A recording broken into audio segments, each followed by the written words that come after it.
बिस्मिल्लाहिर्रहमानिर्रहीम अल्हम्दुलिल्लाहि रब्बिल आलमीन अस्सलातु वस्सलामु अला रसूलिहिल करीम व अला आलिहि व सहबिहि अजमईन अम्मा बाद।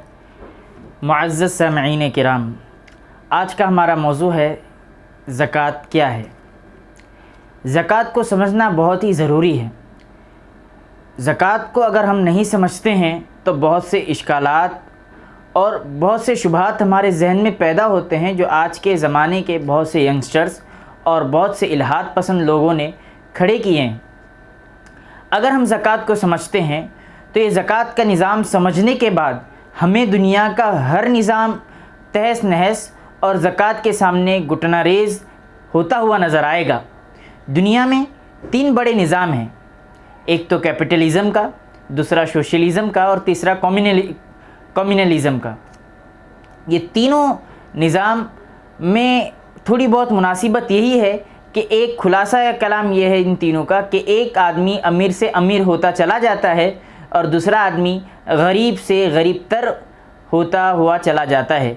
अमीर जितना पैसा कमाए उसे कोई रोक टोक नहीं है और गरीब मिस्कीन मोहताज वो बेचारा फ़कीर का फ़कीर रह जाता है। और इस्लाम ने एक नज़रिया पेश किया जिसे हम ज़कात कहते हैं।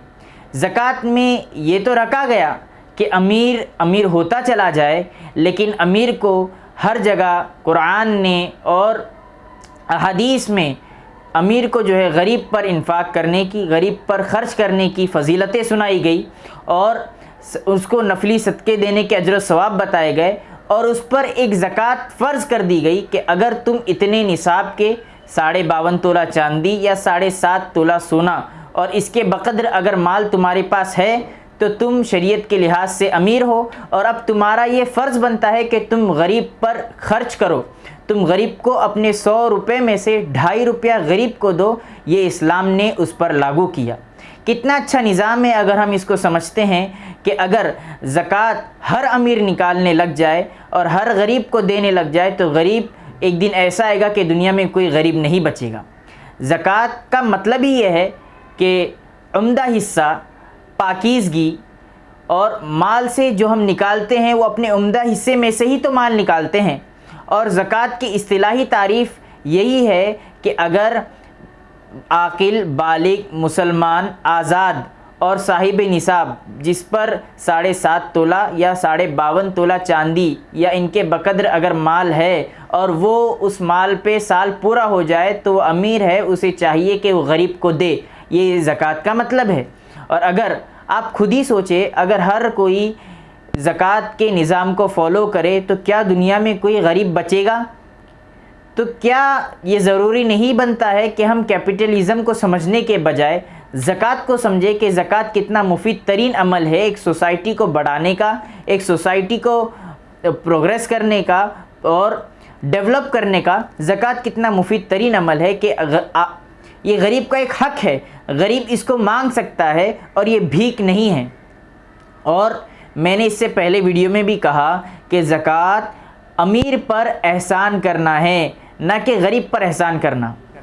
और आज का दुनिया का निज़ाम ये है कि गरीबों पर एहसान किया जाता है और इसे नाम दिया जाता है सोशलिज़म का। और अगर अमीर और गरीब दोनों बराबर हो तो भी निज़ाम दुनिया का तहस नहस हो जाएगा। ना कोई किसी पर फ़ौक़ियत रखेगा, ना कोई किसी से काम लेगा। ये कम्युनिज़म में होता है। और कैपिटलिज़म में अमीर अमीर तर होता चला जाता है और गरीब गरीब से गरीब बनता हुआ चला जाता है। ये तीनों निज़ाम के सामने एक ज़कात ऐसा मुफीद तरीन अमल है कि दुनिया के एक निज़ाम को चलाने में मुफीद तरीन साबित होता है, जिसे हम बैलेंस कहते हैं। दुनिया के एक निज़ाम में बैलेंस का होना बहुत ही ज़रूरी है। अगर ये बैलेंस बिगड़ता है तो सारे दुनिया का निज़ाम तहस नहस हो जाता है और इकनॉमी लाइन से, माशी एतबार से हमारे निज़ाम में बैलेंस नहीं है, ये इनबैलेंस है। इसलिए आप देखेंगे कहीं दुनिया ये गरीब से गरीब तर बनती हुई जा रही है, कोई मुल्क गरीब से गरीब बन रहा है, कोई मुल्क अमीर से अमीर बन रहा है और ये इनबैलेंस हो रहा है। तो अगर हम ज़कात के एक निज़ाम को अपनाएंगे तो दुनिया एक बैलेंस रूट पे चलेगी, गरीब भी सुकून से रहेगा, अमीर अपना माल अदा करके सुकून से रहेगा। क्योंकि अल्लाह तबारक व तआला फरमाता है माल देने से, गरीबों पर खर्च करने से बढ़ता है और बचाने से कम होता है। अल्लाह तबारक व तआला हमें इसका यकीन नसीब फरमाए।